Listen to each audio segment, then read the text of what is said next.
Hello everyone, मैं मनीष आज important question करवाऊंगा स्ट्रेट लाइन का। और आप सभी से रिक्वेस्ट है कि इस वीडियो को देखने से पहले मेरे प्रीवियस वीडियो को देख लें, उसमें मैंने थ्योरी अच्छे से बताई है। थ्योरी आप देख लोगे फिर आप क्वेश्चन करोगे तो ज़्यादा समझ में आएगी। और आपसे एक और रिक्वेस्ट है, वीडियो को पूरा देखें, स्किप जरा सा ना करें। चलिए टाइम वेस्ट किए बिना वीडियो स्टार्ट करता हूँ।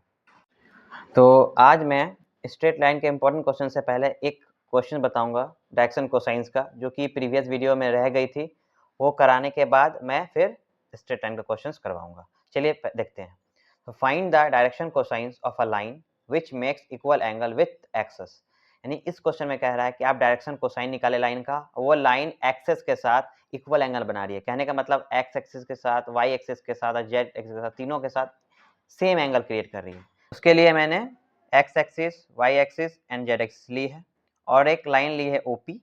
और ये लाइन ओपी एक्स एक्सिस के साथ, वाई एक्सिस के साथ एंड जेड एक्सिस के साथ इक्वल एंगल बना रही है। देखिए अल्फा अल्फा अल्फा, एक्स के साथ भी अल्फा, वाई के साथ भी अल्फा, जेड के साथ भी अल्फा एंगल बना रही है। और क्वेश्चन में ही कह रहा है कि एक्स के साथ इक्वल एंगल बना रही है लाइन, तब डायरेक्शन कोसाइन निकालिए। तो डायरेक्शन कोसाइन क्या होता है, मैंने पढ़ाया था।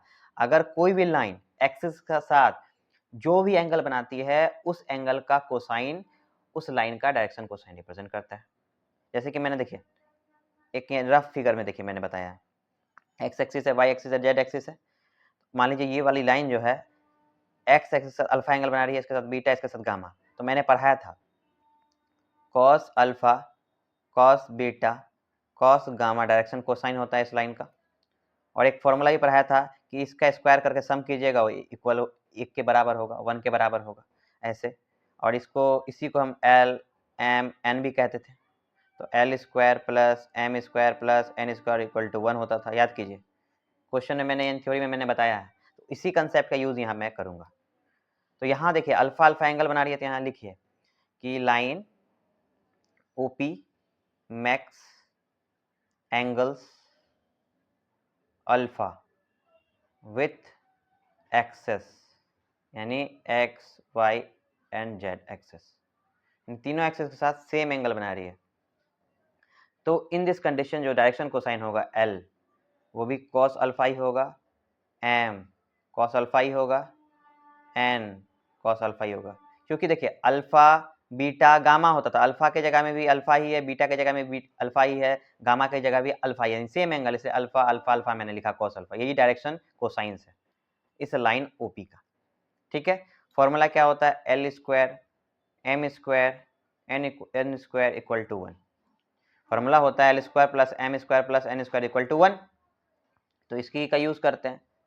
तो एल की वैल्यू कॉस अल्फा है, तो कॉस स्क्वायर अल्फा हो जाएगा, इसमें भी कॉस स्क्वायर अल्फा हो जाएगा, इसमें भी कॉस स्क्वायर अल्फा होगा इक्वल टू 1।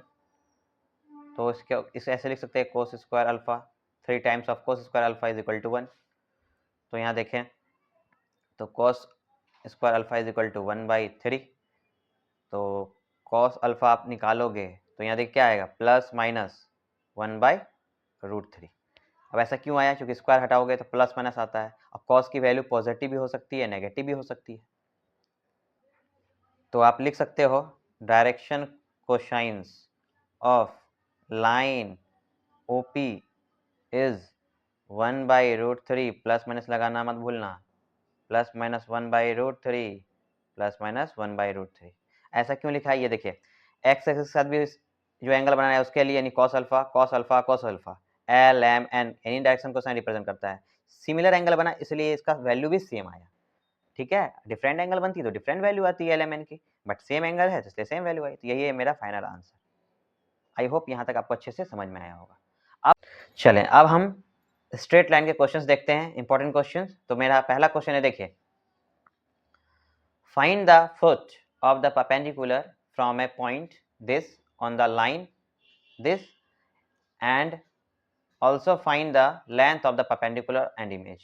देखिए इस क्वेश्चन में कह क्या रहा है, क्वेश्चन में कह रहा है कि आप फुट कैलकुलेट कीजिए ऑफ द परपेंडिकुलर, यानी परपेंडिकुलर का फुट यानी पैर, फ्रॉम कहाँ से, इस पॉइंट से, इस पॉइंट से किसी लाइन पर, यानी इस लाइन पर एक परपेंडिकुलर आप ड्रॉ कीजिएगा और परपेंडिकुलर का जो फुट होगा, पैर होगा, वो आपको कैलकुलेट करने को कह रहा है। और find the length of the perpendicular, उस परपेंडिकुलर का लेंथ भी फाइंड करने को कह रहा है। और इमेज यानी इस पॉइंट का इमेज कैलकुलेट करने को कह रहा है, जो पॉइंट गिवन है उस पॉइंट का इमेज भी कैलकुलेट करने को कह रहा है। तो चलिए क्वेश्चन को समझते हैं। उसके लिए हमने क्या किया है, इस पॉइंट को P एज्यूम किया है और इस लाइन के इक्वेशन को यहाँ मैंने लिख रखा है और मैंने इस लाइन को L माना है, ठीक, जो कि यहाँ मैंने ग्राफ पे दिखाया। L लाइन है, ये P पॉइंट है। इस P पॉइंट से इस लाइन पर मैंने परपेंडिकुलर ड्रॉ किया है Q पॉइंट, जो कि L लाइन पर है। इसी Q पॉइंट को फुट कहते हैं, ठीक है, जिसे हमें निकालनी है। और साथ साथ ये जो PQ लेंथ है ये भी निकालनी है। जैसे मैंने ये सॉरी इसे मान लीजिए K माना, मैंने इस लेंथ को K माना, इसे भी कैलकुलेट करनी है। और ये जो इमेज देखिए, इस P पॉइंट का इमेज जितने डिस्टेंस ये K है उसी K डिस्टेंस पर ये इमेज होगा, क्योंकि किसी भी चीज का इमेज उतना ही डिस्टेंस पर अपोजिट साइड बनती है। तो देखिए इसके अपोजिट में यहाँ बना दिया मैंने उतने डिस्टेंस पर, ये P डैश इसका इमेज, इसे भी कैलकुलेट करनी है। तो ये क्वेश्चन है मेरा। चलिए देखते हैं, इस इक्वेशन को देखिए अच्छे से। ये जो लाइन का इक्वेशन है इसको मैं स्टैंडर्ड फॉर्म में लिखा हूँ, x माइनस 0/1। ऐसा इसलिए क्या, क्योंकि अगर इसको 0 से माइनस करूंगा तो इससे कोई फर्क नहीं पड़ेगा। और स्टैंडर्ड फॉर्म क्या कहलाता है, अब याद कीजिए, x minus x1 divided by a, y minus y1 divided by b, z minus z1 divided by c। इसी के लिए मैं इस फॉर्म में कन्वर्ट किया। तो x माइनस x1 की जगह में 0 आ गया, a की जगह में 1 है, y माइनस y1 की जगह में 1 है, b की जगह में 2 है, z माइनस z1 की जगह में 2 है, c की जगह में 3, यानी कि ए बी सी, यानी डायरेक्शन रेशियो था। डायरेक्शन रेशियो मेरा 1 2 3 मैंने यहाँ लिख रखा है। और जो पॉइंट, जिस पॉइंट से ये लाइन पास कर रही थी वो 0 1 2 है, तो मैंने यहाँ लिख लिया 0 1 2, यानी ए पॉइंट माना है। तो इस पॉइंट से लाइन पास कर रही है और इसका डायरेक्शन रेशियो ये है। जो भी डाटा मेरे पास यहाँ गिवन था सारा मैंने यहाँ डायग्राम में लिख रखा है और आपको बता दिया। चलिए हम लोग देखते हैं क्यू पॉइंट कैसे फाइंड आउट करेंगे। उसके लिए हमने क्या किया है, इस इक्वेशन ऑफ लाइन को लैम्डा के इक्वल किया है। इसलिए क्या, क्योंकि x, y और z की वैल्यू मिल जाए और वो वैल्यू इसके कोऑर्डिनेट को रिप्रेजेंट करेगा। चलिए देखिए, तब x/1 equal to y minus 1/2 equal to z minus 2/3 equal to, मैंने लैम्डा एज्यूम कर लिया। तो देखिए x की जब वैल्यू निकालोगे तो 1 शिफ्ट हो जाएगा, वहाँ लैम्डा हो जाएगा इक्वल टू, और y माइनस 1/2 2 को उधर शिफ्ट करोगे तो y minus 1 equal to 2 lambda हो जाएगा। फिर y की वैल्यू निकालोगे तो 2 लैम्डा प्लस 1 हो जाएगी, ठीक है। ये माइनस 1 जाएगा, वहाँ प्लस हो जाएगा। उसी तरह से z माइनस 2 इक्वल टू करोगे तो 3 लैम्डा, तो z की वैल्यू आ जाएगा 3 लैम्डा प्लस 2। इस तरह से q का जो कोऑर्डिनेट आएगा lambda 2 lambda plus 1 3 lambda plus 2 मिलेगा। अब देखें, यहाँ PQ लाइन और L लाइन एक दूसरे पर परपेंडिकुलर है। तो परपेंडिकुलर केस क्या था कि दो लाइन जब एक दूसरे पर परपेंडिकुलर होता था, मान लीजिए पहले लाइन का direction ratio A B C है और दूसरे लाइन का यू भी डब्ल्यू है, तो a into U plus B into V plus C into W is equal to 0 होता था।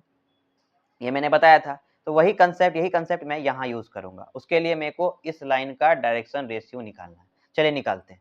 तो उसके लिए मेरे को दोनों पॉइंट गिवन होना चाहिए। तो ये पॉइंट तो मैंने क्यू पॉइंट मैंने तो निकाला अभी जस्ट, मैंने क्यू पॉइंट जस्ट निकाला अभी, और पी पॉइंट मेरे पास पहले से गिवन है। तो यहाँ आप लिख लें 1 6 3। अब डिफरेंस निकाले, देखिए डायरेक्शन मेरा नीचे की ओर है, तो इस पॉइंट में से इसको माइनस करेंगे, लैम्डा माइनस 1 हो जाएगा, यानी direction ratio of P Q क्या होगा, lambda minus 1 2 lambda plus 1 minus 6 3 lambda plus 2 minus 3। ये डायरेक्शन रेशियो मिलेगा इसका। इसको सॉल्व कर लीजिए, lambda minus 1 2 lambda minus 5 3 lambda minus 1। ये मेरा डायरेक्शन रेशियो आया इस लाइन का, और इस लाइन का आपको पता है 1 2 3 है। तो चलिए यहाँ लिखिए कि P Q is perpendicular to L, तो वी कैन राइट, तो इसका फर्स्ट पॉइंट, यानी कि जो ये डायरेक्शन रेशियो का ये पहला पॉइंट है, इसका डायरेक्शन रेशियो का पहला पॉइंट यहाँ 1 है, तो इसको मल्टीप्लाई कीजिए, तो लैम्डा माइनस 1 इंटू 1 प्लस, अब इसको 2 लैम्डा माइनस 5 इंटू 2 करिएगा प्लस 3 लैम्डा माइनस 1 इंटू 3 कीजिएगा इक्वल टू 0। ये फॉर्मूला यूज़ कर लिया मैंने। सॉल्व कीजिए इसको, तो लैम्डा माइनस 1 आएगा यहाँ, 4 लैम्डा माइनस 10 आएगा, 9 आ जाएगा, 9 लैम्डा माइनस 3 इक्वल टू 0। इसको सॉल्व किया, 9 लैम्डा 9 4 13 14 लैम्डा, -1 -11 -14 आ जाएगा। तो यहाँ से सॉल्व कीजिएगा तो लैम्डा की वैल्यू 1 आएगी। जैसे लैम्डा की वैल्यू मुझे मालूम हुई, आप इस क्यू पॉइंट पे रखिए, तो फाइनली मेरे को क्यू पॉइंट यानी फुट कैलकुलेट हो जाएगी। यहाँ 1 आ जाएगा, यहाँ 1 रखिएगा तो 2 × 1 2 + 1 3, यहाँ 1 रखिएगा 3 × 1 3 + 2 5। तो ये मेरा जो फुट कैलकुलेट हो गया, हमारा क्वेश्चन का फर्स्ट पार्ट कैलकुलेट हो गया। तो सेकेंड पार्ट में देखें, अब हमें पी क्यू लेंथ कैलकुलेट करनी है, परपेंडिकुलर लेंथ। तो उसके लिए देखिए, पी गिवन है और ये क्यू पॉइंट भी गिवन हो गया, जस्ट 135 मैंने कैलकुलेट किया अभी जस्ट। तो अब ये लेंथ को मैंने जो के माना था, इसे ही निकालना है। तो आपने 10th में पढ़ा है डिस्टेंस फॉर्मूला, डिस्टेंस फॉर्मूला, उसी का यूज़ हम लोग करेंगे। तो उस डिस्टेंस फॉर्मूला क्या था, आपको रूट लेनी थी, 2 पॉइंट के बीच का डिस्टेंस निकालना है तो, और दोनों के कोऑर्डिनेट का डिफरेंस का स्क्वायर करना था, यानी कि 1 - 1 का स्क्वायर प्लस 3 - 6 का स्क्वायर प्लस 5 - 3 का स्क्वायर। यही डिस्टेंस फॉर्मूला था, 10th में आपने पढ़ा होगा। अगर आपको इधर से माइनस करना है क्यू से पी, तो पूरा कोऑर्डिनेट को क्यू से पी ले जाना, या तो फिर आप ऐसे भी कर सकते हैं, पी से क्यू, यानी 1 - 1 का स्क्वायर, 6 - 3 का स्क्वायर, 3 - 5 का स्क्वायर, ऐसे भी कर सकते हो, वो आप पे डिपेंड करता है। अगर करना है तो पूरा इधर से कीजिए या तो इधर से कीजिए, ठीक है। तो इस तरह से आपको मिलेगा, सॉल्व कीजिए, 0 का स्क्वायर आएगा, -3 का स्क्वायर आएगा, 2 का स्क्वायर आएगा, सॉल्व कीजिएगा तो यहाँ 0 + 9 आएगा, 4 आएगा, और इसका आंसर आएगा √13 यूनिट। तो मेरे को ये √13 यूनिट मिली। तो सेकेंड पार्ट हो गया। थर्ड पार्ट देखिए क्या बोला था। थर्ड पार्ट में बोला था कि आपको इस पॉइंट P का इमेज निकालना है। तो मैंने अभी अब जस्ट क्वेश्चन में कहा है, इमेज क्या होता है, जितने डिस्टेंस यानी इस Q पॉइंट से, यानी इस पॉइंट P के बीच का जितना डिस्टेंस, उतने ही डिस्टेंस पर इमेज बनता है अपोजिट साइड, जो कि मैंने यहाँ P' से लिया है, और इसका कोऑर्डिनेट को मैंने एज्यूम कर लिया है STW, सपोज मैंने कर लिया। तो इसे ही कैलकुलेट करनी है, मेरा थर्ड पार्ट है। तो चलिए इसे कैलकुलेट करते हैं। तो इस डायग्राम को देखिए, इस डायग्राम में देखिए ये डिस्टेंस सेम है। तो 10th में आपने पढ़ा था, जब डिस्टेंस सेम रहता है तो ये जो पॉइंट जो है, ये जो पॉइंट Q है, यानी आपने 10th में पढ़ा होगा, जब एक पॉइंट से, ठीक है, एक पॉइंट से 2 पॉइंट के बीच का गैप सेम है, जैसे इस पॉइंट Q से इस पॉइंट और इस पॉइंट के बीच का गैप सेम है, तो ये पॉइंट Q बिहेव करता है मिड पॉइंट के जैसा, ठीक है। तो मैं कह सकता हूं Q इज मिड पॉइंट। तो मिड पॉइंट के जैसा बिहेव कर रहा है। तो अब बताइए, मिड पॉइंट फॉर्मूला आपने पढ़ा है, मिड पॉइंट फॉर्मूला 10th में है, सब पढ़े होंगे आप सभी ने। उसके लिए इस Q का जो फर्स्ट कोऑर्डिनेट निकालना था, मान लीजिए यहाँ 1 है, तो इन दोनों के फर्स्ट कोऑर्डिनेट का सम करते थे और 2 से डिवाइड करते थे, याद कीजिए 1 + s / 2। यहाँ सॉल्व कीजिएगा तो 1 + s = 2, s = हो जाएगा 1, उधर जाएगा तो 2 - 1 = 1 आएगा। पहला कोऑर्डिनेट निकल गया। सिमिलरली आपको ये y कोऑर्डिनेट निकालना होगा अगर Q का, तो आपको इन दोनों पॉइंट के y कोऑर्डिनेट को सम करना था, 2 से डिवाइड करना था। तो 6 + t / 2, तो यहाँ हो जाएगा 6 + t × 6, t = क्या आएगा, 6 - 6 0। सिमिलरली ये निकालना है z कोऑर्डिनेट, तो इन दोनों को सम कीजिए, 3 + w / 2, तो यहाँ आ जाएगा 3 + w = 5 × 2 10, तो w उधर जाएगा 7। तो इस प्रकार से जो P डैश कैलकुलेट हुई 107। दिस इज द इमेज, क्या है, image of point P। I hope आपको ये अच्छे से क्लियर हुआ होगा। चलिए अब सेकेंड मेथड देखते हैं।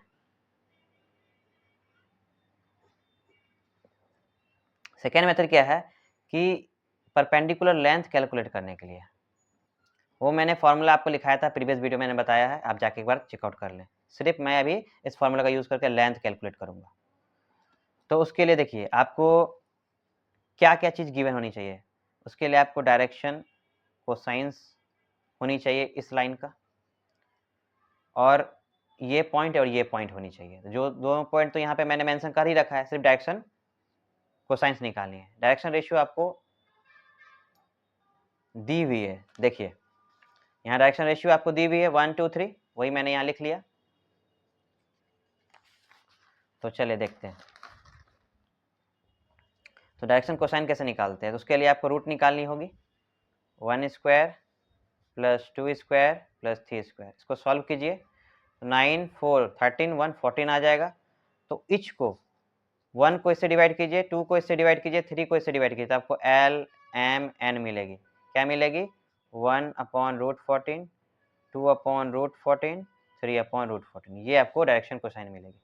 तो जैसे ये मिलेगी, ये दो पॉइंट आपके पास है, तो आप चलिए फॉर्मूला लगाते हैं। तो ये फॉर्मूला था पी क्यू का स्क्वायर निकालने के लिए फॉर्मूला था, यानी के स्क्वायर निकालने के लिए। तो डिटर्मिनेंट आप लिखें, इसका स्क्वायर कर दीजिए, सेकेंड डिटर्मिनेंट का बॉक्स दीजिए, स्क्वायर कीजिए, थर्ड डिटर्मिनेंट का बॉक्स दीजिए, इसका स्क्वायर कीजिए। ठीक है, तो इस बॉक्स में देखिए लिखते क्या है।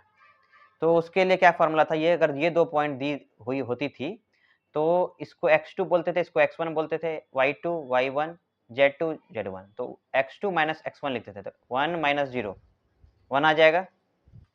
उसके बाद y2 माइनस y1 6 माइनस 1 5 आ जाएगा। और इसके अकॉर्डिंग l और इसके अकॉर्डिंग m यूज करते थे। तो lm क्या है देखिए, तो यहाँ मान लीजिए एल एम एन, एल की वैल्यू देखिए क्या है 1/√14। डायरेक्शन रेशियो यूज नहीं करना है, डायरेक्शन कोसाइन यूज करना है। एल एम, एम की जगह देखिए क्या है 2/√14, ऐसे आपको लिख लेना है। फिर जहां से इंड हुआ है वहां से स्टार्ट करना है, 5 2/√14 फॉर्मूला का कंसेप्ट था। और फिर यहाँ क्या लिखाएगा, तो आपने x2 माइनस x1 यूज कर लिया, y2 माइनस y1 यूज कर लिया। आप क्या करना है, आपको z2 माइनस z1 लिखना है, यानी 3 माइनस 2 1 आ जाएगा। l यूज कर लिया, m यूज कर लिया, n बचा, n की जगह में क्या है 3/√14 लिख लेना। जहां से इंड हुआ वहां से स्टार्ट करना है, 1 3/√14 है। अब देखिए यहाँ क्या लिखाएगा, आपने ये भी यूज कर लिया, ये भी यूज कर लिया, ये भी यूज कर लिया। अब स्टार्टिंग से जाइए, तो x2 माइनस x1 फिर यूज करना है, तो 1 माइनस 0 1 आ जाएगा। और उसके अकॉर्डिंग मेरा एल यूज होगा, फर्स्ट है तो फर्स्ट के लिए एल यूज हुआ। एल का वैल्यू क्या देखिए 1/14 1/√14। इस तरह से आपको डिटर्मिनेंट का वैल्यू लिख लेना है, उसको सॉल्व करना है। सॉल्व कैसे करना है, क्रॉस मल्टीप्लाई कीजिए, 1 इंटू दिस 2/√14 माइनस 5/√14 आएगा square. Similarly 5 3 15 divided by √14 minus 2√14 का square plus 1 into this 1/√14 minus 1 into this 3/√14 का स्क्वायर। सॉल्व कीजिए, देखिए 1/√14 तो कॉमन है, 2 माइनस 5 कीजिए तो माइनस 3√14 का स्क्वायर आएगा।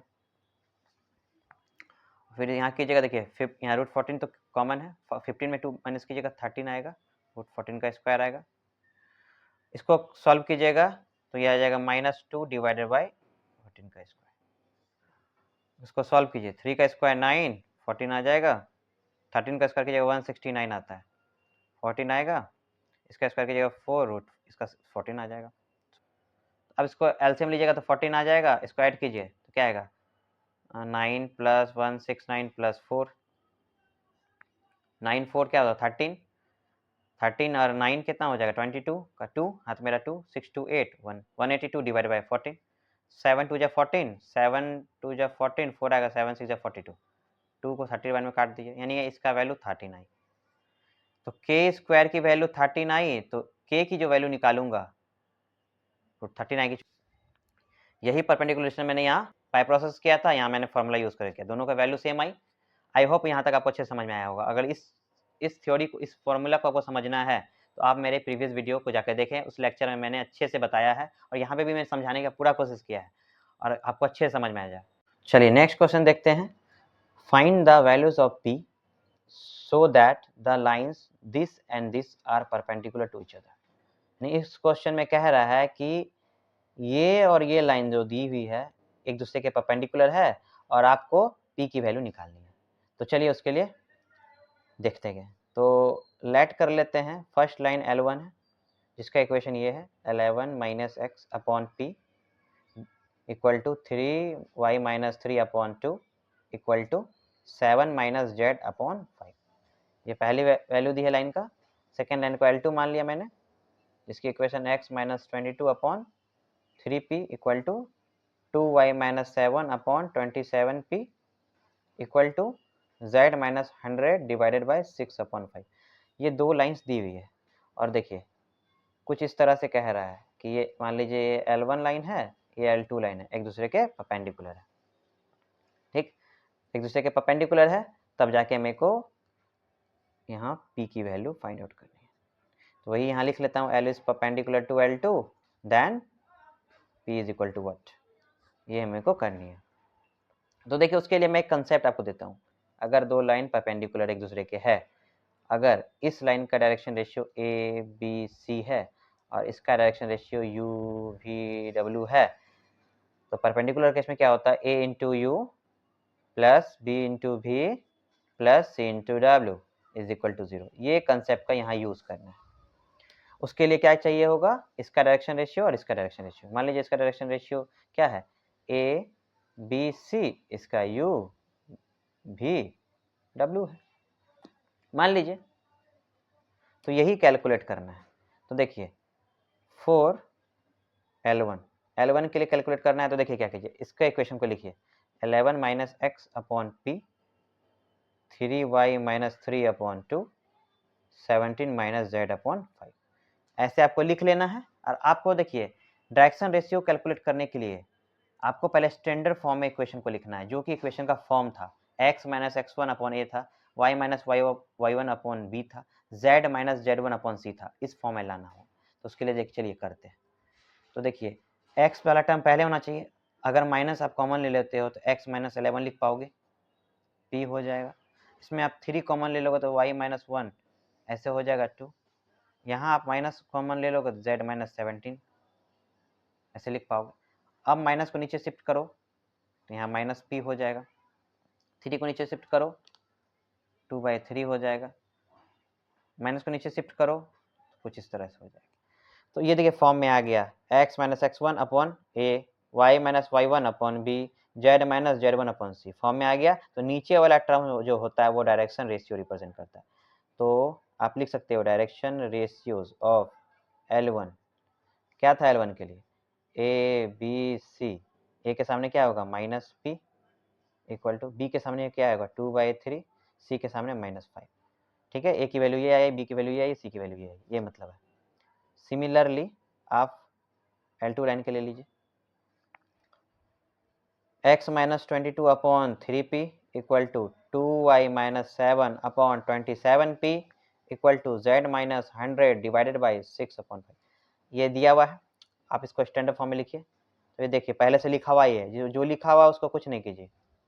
ये नहीं लिखा हुआ था, 2 कॉमन लीजिए, y माइनस 7/2 27p। ये पहले से लिखा हुआ है, इसको कुछ नहीं किया मैंने, इसको खाली चेंज करना है।